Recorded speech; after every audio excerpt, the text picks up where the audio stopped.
Boa tarde, comunidade pinhal-grandense. Estamos começando neste sábado o programa do Executivo Municipal de Pinhal Grande. No programa de hoje, vamos contar com a participação do prefeito Luiz Antônio Borim. Boa tarde, prefeito. Boa tarde, Sandro. Boa tarde, ouvintes da Rádio 14 de Julho. Em especial sempre a nossa comunidade pinhal-grandense. E eu já me coloco à disposição, então, Sandro, aos seus questionamentos. Bom, prefeito, vamos falar sobre aí o boletim epidemiológico do nosso município com relação ao coronavírus. Até tivemos novidades essa semana com relação a uma cidadã, né, que tinha inicialmente testado positivo, foi fazer de novo, deu negativo, e no boletim está sempre saindo como se fosse o município tivesse um caso e curado. O senhor poderia explicar melhor para nós isso? Sandro, eu até vou relatar aqui como que está a situação até ontem à tarde, né? O nosso boletim informativo, né, do coronavírus. Nós tivemos, então, como você falou, um caso positivo. Já quero explicar bem sobre esse caso positivo aí. Nós temos um caso recuperado, nós temos 42 em alta do monitoramento, 4 casos suspeitos sintomáticos, né, que ainda estão sendo monitorados, 6 casos também monitorados, que esses estiveram em contato, provavelmente com pessoas que tiveram suspeita, né? 53 casos testados já com teste rápido e 10 casos também testados, esses então através do PCR. Esse caso que deu há poucos dias aí no nosso município de Pinhal Grande, Sandro, o único caso testado positivo. Essa paciente, ela então não foi aqui no município, ela precisou de um procedimento, queria ocupar então um bloco cirúrgico, né, mas não era uma cirurgia, era um procedimento, e aí o médico, para fazer este procedimento, de uma infiltração até, ele solicitou então que fizesse o teste do Covid. E no fazer esse teste, ela se surpreendeu, e todos aqui no município, né, deu aquele teste que é o PCR, que é através da escovinha, que analisa então o nariz, a secreção do nariz e da garganta, deu positivo, né, que é para ser um teste, o teste que mais dá confiabilidade, vamos dizer assim.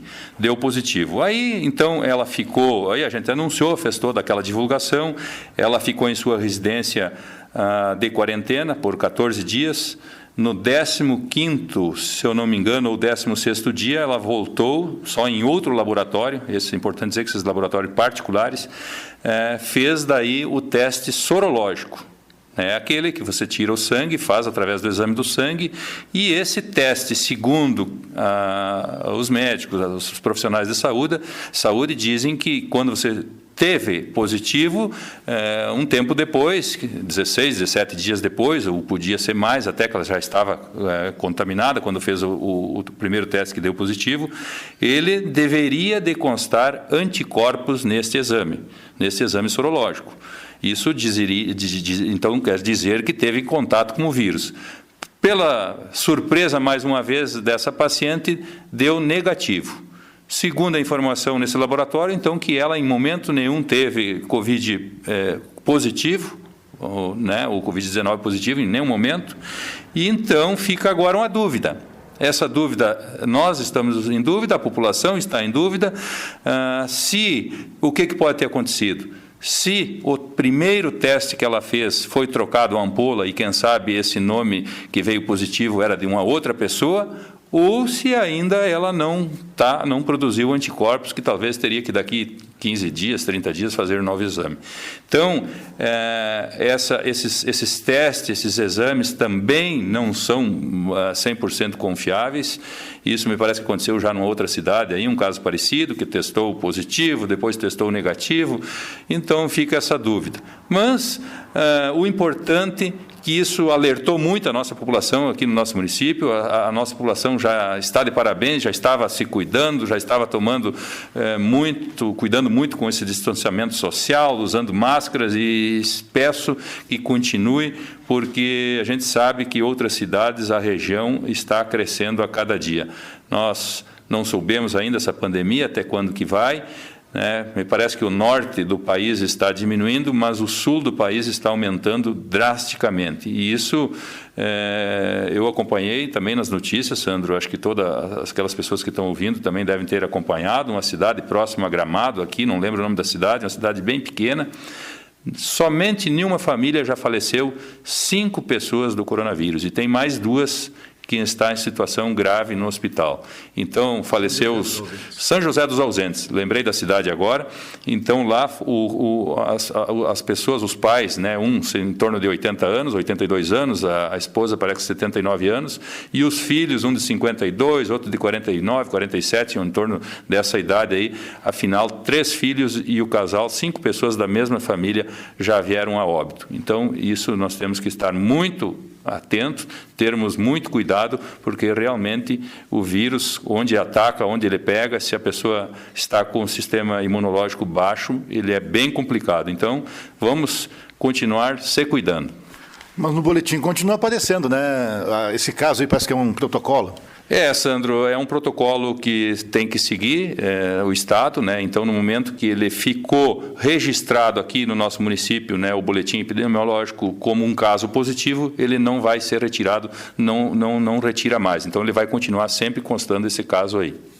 Certo. O senhor recebeu essa semana a notícia da aprovação de suas contas dos anos 2018 e 2019. O senhor esperava isso, prefeito? Sandro, nós, através do meu assessor jurídico, eu recebi uma notícia que, para mim, é uma notícia gente que já esperava, porque quando você faz uma administração séria, uma administração seguindo sempre as normas, sempre todas a parte legal, então, você nem pensa nessa parte da fiscalização pelo Tribunal de Contas do Estado. Mas 2017 as nossas contas, tanto contas de governo como conta de gestão, já foram aprovadas. Agora, ontem eu recebi, então, a aprovação das contas de governo. Então, é um parecer favorável. E também recebemos de 2019 as contas de gestão, nenhum apontamento e todos, então, arquivados. É importante eu até dizer aqui o que é contas de governo e o que é contas de gestão, porque elas são separadas em 2 etapas. O Tribunal de Contas ele analisa um, depois analisa o outro. Contas do governo seria, então, as licitações, seria aquelas contratações, as compras, todas as despesas que é feito aqui dentro do município. Então, essas, então, que foram parecer favorável. E as contas de gestão, então, os programas, o programa de governo, tudo aquilo que você, por exemplo, tem que seguir, aí inclui também o percentual que você utiliza na saúde, que o mínimo é 15%, 25% na educação, é o mínimo que você pode usar, o percentual da folha, e aqui é importante abrir esse parênteses, Sandro, nós estamos hoje com 41% o nosso índice da folha de pagamento. Lá, quando nós recebemos a administração, nós chegamos em mais de 47% o nosso índice da folha. Hoje nós baixamos para 41%. Então, eu recebo assim com a maior naturalidade, como te falei, Sandro, e é importante os ouvintes também, que nós aqui não temos nada para comemorar, isso é o que é esperado de uma administração séria. Você, quando é aprovada as contas, é o normal, Ninguém espera algum apontamento ou alguma coisa irregular e muito menos ilícita. Nosso governo, a população aí acompanha bem, sabe que a gente está procurando sempre fazer da melhor maneira possível, atender também dentro da legalidade. Se às vezes você não atende é porque você às vezes não tem amparo legal, mas nós temos sempre procurado atender todas as comunidades principalmente e tudo aquilo que nós podemos melhorar aqui no nosso município. Vem a ampliação de uma 4ª ponte no interior do nosso município. Que ponte é essa, prefeito? Sim, nós já fizemos a ampliação de 3 pontes no nosso município. Nós fizemos aquela do Arroio Limeira, nós fizemos a ponte do Arroio Estaleiro e também nós fizemos a ponte do Arroio Jaguatirica. Então, agora, nós temos mais uma ponte que nós não podemos ter feito antes, mas agora nós já estamos com o projeto em andamento. Na próxima semana aí é para estar pronto o projeto, Sandro. Essas 3 pontes ali que foi ampliado, é importante, né, a gente destacar que foi um recurso próprio do município de R$168 mil. Nós licitamos, a empresa vencedora foi a empresa Ledur, do município lá de Palmeira das Missões, e agora nós vamos fazer uma nova licitação dessa outra ponte que fica aqui na estrada que liga Coxilhão dos Taquarianos, em frente à propriedade do seu Roque Rodrigues. Essa vai ter um projeto um pouco diferente, porque as outras foi alargado em torno de 1 metro cada lado, e essa então será alargada apenas de um lado. Mas tenho certeza que vai ficar de uma ótima qualidade, uma excelente construção, como foi feito as outras 3 ali, e vai resolver definitivamente aqueles produtores, aquela região ali que necessitam muito dessas pontes. Isso foi uma reivindicação antiga, estava no nosso plano de governo, meu e do Adílio, e agora então 3 nós já entregamos para aquela comunidade, para aqueles produtores, e agora então a outra que é muito importante também, tem muito trafegabilidade de máquinas largas, né, como colheitadeiras, plantadeiras, implementos, e isso então irá resolver definitivamente a passagem desses produtores que necessitam dessas pontes. Já foi ampliado, né? Já foi terminado, digamos assim, a rede de água na Avenida Integração, numa extensão de 2.100 metros. Qual o investimento que foi aplicado em toda a rede de abastecimento de água ali na avenida, prefeito? Sandro, importantíssimo teu questionamento. Eu aqui considero, de todas as obras, até nesses 3 anos e meio, eu acho que se essa não é a mais importante, é uma das mais importantes, pela finalidade, pela utilidade que esta obra está tendo e vai ter. Acontece que nós, desde que nós assumimos a administração, sempre foi uma reivindicação, né? Nós já tínhamos colocado no nosso plano de governo que nós íamos ampliar com mais caixas d'água e nós ia fazer uma rede de maior tubulação, vamos dizer assim, com diâmetro maior. E realmente nós fizemos a primeira parte, que era ligar os tubos da onde estão as caixas ali no Distrito Industrial até a entrada do bairro Limeira, até precisamente ali a rua José Batistella. Já toda ela foi feita e já foi ligada. Tanto é que a população do bairro Limeira e Avenida Integração, inclusive aqui na cidade, já são testemunhas, já estão vendo, né, como aumentou muito a pressão, porque aumentou a vazão dessa água. Tinha residências que a caixa d'água é em cima da casa e acabava chegando somente à noite, com muita pouca pressão. Então, agora, com a ligação desses tubos de 75 milímetros, nós fizemos 2.100 metros na Avenida Integração, das caixas até o ponto onde eu falei, na rua José Batistella. Nós fizemos uma também nas outras caixas que tem na saída para Rincão dos Sales, ali, onde tem aquelas outras 3 caixas d'água, e até a Avenida Rua 15 de Novembro. E agora estamos fazendo, então, da Rua 15 de Novembro, ligando até a rua ali por trás do posto Ipiranga, ligando até a Rua 7 de Setembro. Então, é importante que todas essas redes de água aí, Sandro, nos próximos dias, essa já foi ligada, a outra está sendo ligada e a outra, nos próximos dias, a terceira estará sendo feita. E estamos aguardando, a qualquer momento, a chegada das caixas. Importante dizer que não é caixa de lata, é caixa de inox, padrão Corsã, né? E isso, então, vai ter uma durabilidade para muitos e muitos anos, para não dizer assim, para o resto da vida, essas caixas inox. E é importante falar, que você me perguntou qual é o recurso que foi colocado. Nós colocamos entre as caixas, entre esses tubos e toda essa obra aí, em torno de R$500 mil, e o mais importante, que também é recurso próprio do município.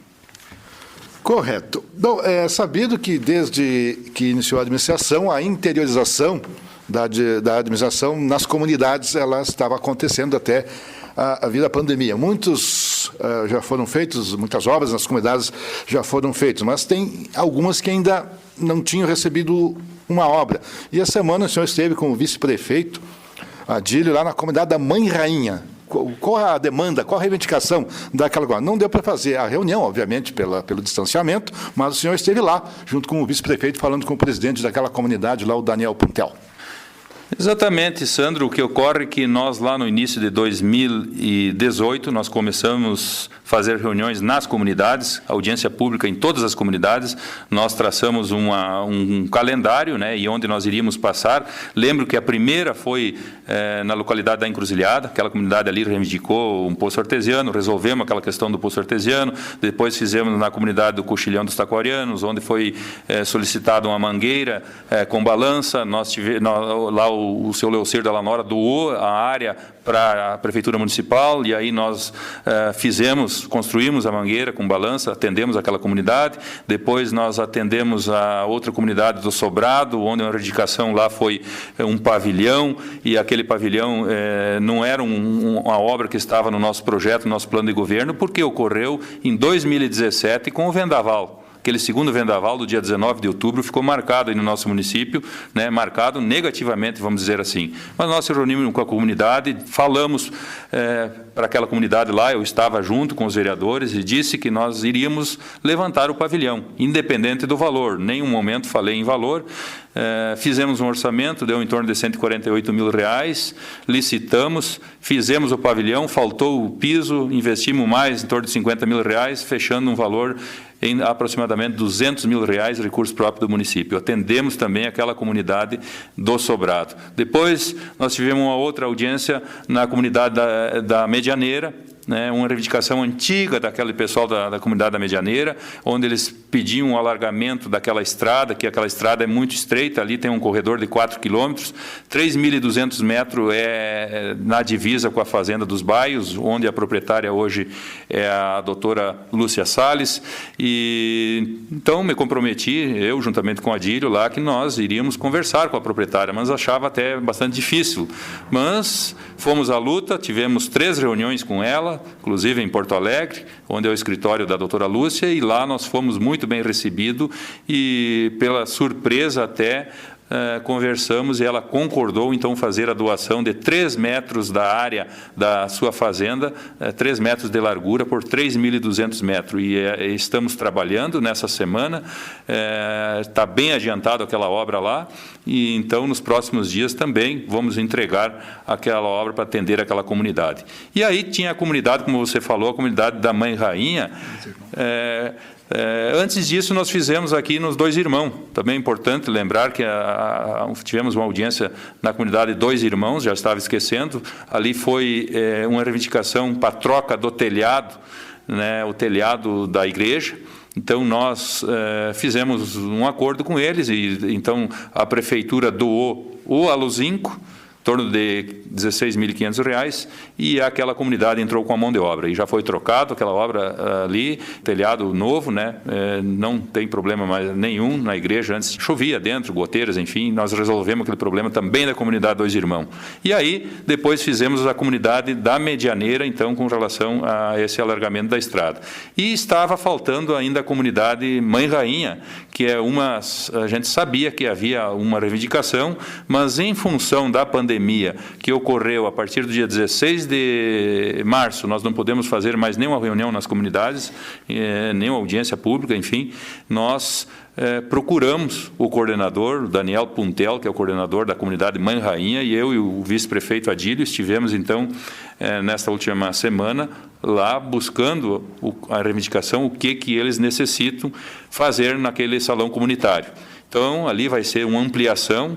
A ampliação vai ser 12 por 4, né, no lado do pavilhão, onde eles vão aproveitar até para uma parte da cozinha, e afinal, então, queremos atender também a comunidade Mãe Rainha. E se tiver alguma comunidade ainda que tenha alguma reivindicação que a gente não pôde fazer, nos procuram, né, que nós queremos atender todas. Aqui eu quero dizer, sem exceção, não vamos deixar nenhuma comunidade sem dar atendimento dentro daquilo, dentro das possibilidades, dentro que a nossa administração possa resolver, Sandro. Pois bem, prefeito, são raros os municípios que possuem posto de combustível. E uma das metas suas, lá logo que iniciou a administração, foi reabrir este posto de combustível que fica ali dentro do parque de máquinas da prefeitura. Esse posto, inclusive, que está passando por adequação ambiental por exigência da FEPAM. E também, prefeito, eu gostaria que o senhor comentasse sobre essa adequação que está passando. E, aproveitando até na mesma pergunta, nós tivemos na semana passada licitação para combustíveis aqui no nosso município. Exatamente, Sandro, muito importante. Todos os assuntos são importantes, mas a nossa população tem que saber. Porque o dinheiro, eu sempre digo que o dinheiro é público, o dinheiro não é do prefeito, não é da administração, e nós temos que mostrar onde é que estamos investindo e de que maneira estamos investindo. Esse assunto aqui da reativação do posto de combustível aqui no nosso parque de máquinas, nós tínhamos colocado no plano de governo. Quem tem ainda o plano de governo pode olhar, analisar, porque nós sabíamos que ia ter uma economia muito grande. É lógico que para nós botar ele em funcionamento foi gasto um valor aí, se eu não me engano, eu não tenho valor, mas em torno de 20 ou 25 mil reais lá, que foi nas melhorias das bombas, a compra de tanque, enfim, algumas adequações foi feito. E agora, então, Sandro, nós tivemos há poucos dias aí a FEPAM, ela acompanha, ela que faz a fiscalização, a parte de adequação ambiental. Nós tivemos que ampliar o piso onde vai as bombas de combustível, ampliar o piso e ampliar a cobertura de aluzinco em cima das bombas, né? É uma plataforma de abastecimento e a cobertura. Talvez vamos gastar aí mais 30 mil reais, não tem o valor, mas é só para dar um exemplo, porque esse valor é insignificante em cima da economia que este posto está nos dando. Então, é importante eu falar aqui, inclusive pessoas comentando que nós fomos reabrir o posto de combustível, que isso é um retrocesso. Retrocesso é você comprar o combustível através de cartão, pagando o valor da bomba. E todo dia você tem que ir no posto de combustível com a sua máquina, abastecer, pagando o valor que está lá.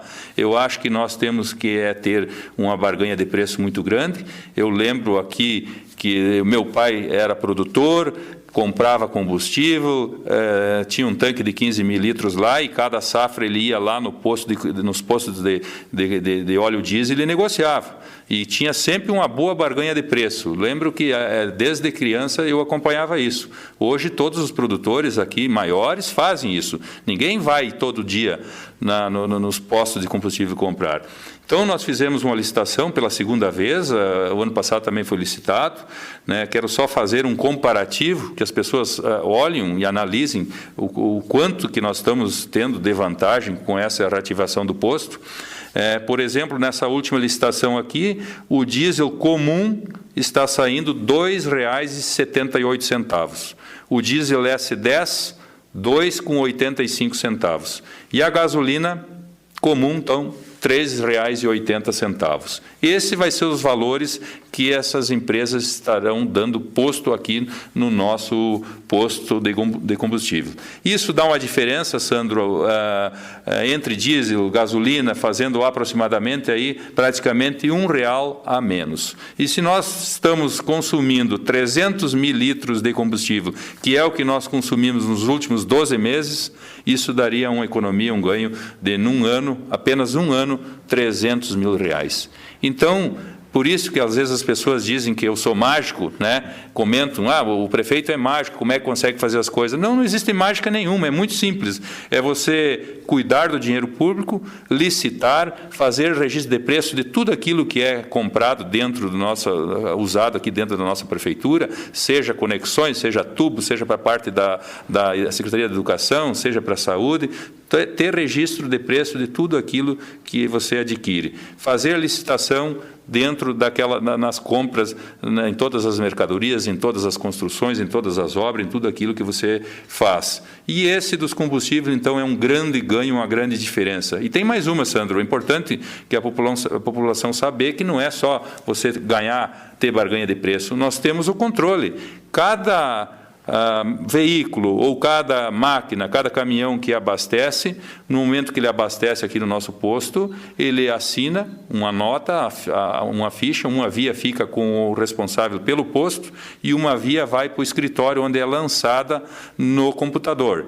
E essa máquina, todas as máquinas, cada uma ela tem um número, né? Ela tem um número, tem um lote, ela sai o registro a cada final de mês para você comparar, fazer a média, quantos quilômetros por litro está fazendo fazendo aquele veículo, quantos quilômetros aquele caminhão está fazendo, quantos litros de combustível aquela máquina está gastando por hora, e aí nós temos o relatório. Às vezes que tem alguma que não está fechando bem, a gente chama o secretário, o responsável, e o operador ou o motorista, e vai ver se foi no lançamento de um combustível, que às vezes podia ter se enganado em colocar o diesel comum, colocou o diesel S10 no lançamento, ou se houve algum erro ou se houve algum desvio, né, que até agora a gente não comprovou nenhum ainda e não teve nenhum, então por isso o nosso controle é muito rígido, é muito rigoroso, e você consegue então ter assim um acompanhamento muito sério do como está sendo feito o consumo dos combustíveis.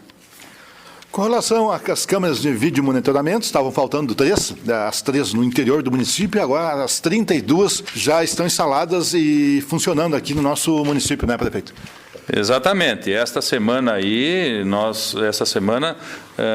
veio o rapaz aí, que é o responsável pela empresa que ganhou a licitação, como nós anunciamos desde o início, 32 câmeras de vídeo monitoramento, né, as 29 já estavam todas elas ligadas, a última foi aqui em frente à Cotrijuc.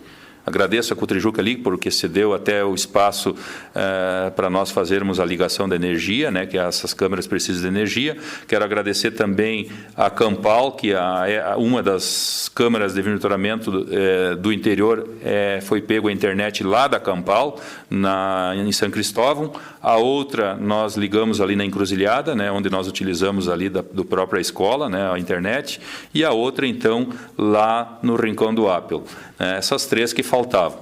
Então, agora complementou as 32 câmeras de monitoramento, nós temos aí um cercamento muito bem feito, mas sempre surge, Sandro, a gente já sabe que tem pelo menos 2 pontos aí que a própria população, os vereadores já andaram solicitando, e a gente então nos próximos dias vai ver se tem essa necessidade, realmente já foi comprovado que tem, mas nós temos mais uma ideia, Sandro, que é colocar os telão do vídeo monitoramento que controla as imagens das câmeras dentro da nossa delegacia da Polícia Civil aqui também do bairro Limeira. Então, além da Brigada Militar, vai ter dentro da delegacia as imagens para fazer esse acompanhamento. Então, quando nós fizermos agora na delegacia, colocar o telão ali, nós vamos então nesses 2 pontos, que um me parece que já é na Invernadinha, que foi identificado, que não tem câmera ali, e nós queremos botar uma ali, e eu não lembro onde é que é o outro ponto que foi solicitado. Mas, dentro do possível, nós vamos cada vez mais melhorando, né, essa capacidade de imagens aí, de nós termos, então, cada vez mais segurança aqui no nosso município. O importante é dizer que esse recurso também foi um recurso próprio do nosso município, em torno de R$250 mil que nós investimos, Sandro. Seria isso, né, prefeito? Teria mais alguma coisa? Eu gostaria de também dizer que amanhã, nesse domingo aí, nós vamos ter, não é festa, né? Agora, em função da pandemia, não se tem mais festa, não podemos ter aglomerações, mas em função de como é época, é período, né, de homenagem aí ao nosso padroeiro da Capela São João Maria Vianney, aqui no bairro Limeira. Teve essa semana, durante toda a semana, aí, venda de produtos, né, que é feito aí, doces, salgados, leitão, assado, enfim.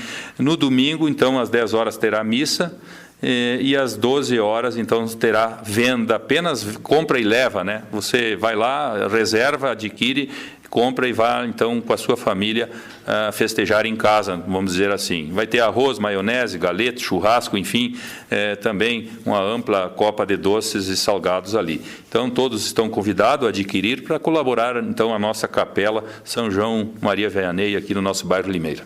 E quero, mais uma vez, então, desejar um bom final de semana a todos e meu muito obrigado. Foi a participação do prefeito Luiz Antônio Burim no programa do Executivo Municipal de Pinhal Grande. Se puder, fique em casa. Se não for possível, saia usando máscara. O programa do Executivo Municipal de Pinhal Grande volta no próximo sábado. Tenham todos uma boa tarde, um bom fim de semana e até lá.